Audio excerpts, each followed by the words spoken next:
située à 7 km de la ville de Conakry dans l'océan Atlantique et au large de la presqu'île de Kaloum, l'île de Kassa vient de bénéficier de la générosité des touristes français.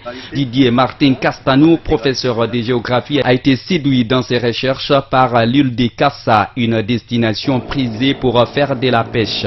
Arrivé en 2008 en Guinée pour sa toute première fois, cet enseignant découvre les vraies réalités de cette localité de la Guinée, pourtant très proche des Conakry. On vient, nous, de l'étranger pour consommer du tourisme, prendre du bon temps, et on s'en va. Moi, j'ai essayé d'aller un peu plus loin dans ma réflexion. Et grâce à Abou, j'ai pénétré l'île, j'ai fait le tour de l'île, je me suis promené, et j'ai vu les enfants. Comme c'est mon métier, je suis enseignant, le fait d'avoir des enfants non scolarisés en plein soleil, jouant au football, ça m'a marqué. Intéressé par cette situation, ce visiteur a posé la question à son guide qui est Abou Samaké, natif de cette île. Pourquoi cette déscolarisation avancée dans cette localité? Je lui ai donné la simple raison que l'île de Kassa comprend 4 villages. Et le gros village, c'est Kassa Centre, qui est chef-lieu. Et chef-lieu, il y a l'unique école qui existe, ça se trouve dans cet endroit-là.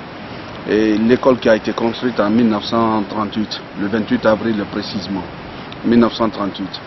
Et depuis, il n'y a pas eu d'autres écoles. Et à cette époque, il y a combien d'habitants sur l'île? Et de 1938 en 2008, il y a combien d'habitants aujourd'hui? Compte tenu des arguments avancés et des relations humaines qui se sont finalement nouées entre cet insulaire et ce touriste, un projet de construction d'une école est né. Et étant enseignant, j'ai dit à Abou, peut-être qu'en rentrant en France, je pourrais faire quelque chose pour l'île.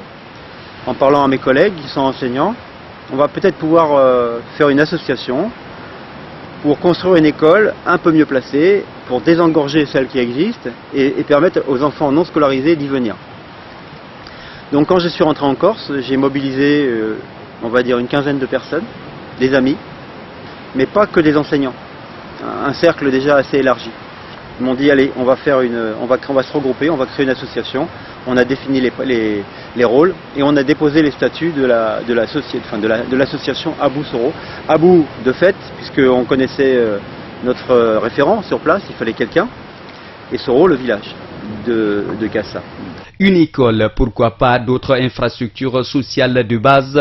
Pour Didier Martin, aucune croissance économique ou émergence d'un État n'est possible sans l'éducation. Il n'y a pas de développement d'un endroit sans éducation. C'est la base pour laisser les populations ici travailler, se développer le tourisme, développer la pêche, développer plein d'activités, endiguer les flux migratoires. Car en France, on sait bien que les Guinéens qui arrivent, par exemple, arrivent dans des centres de transit après un périple de plusieurs années.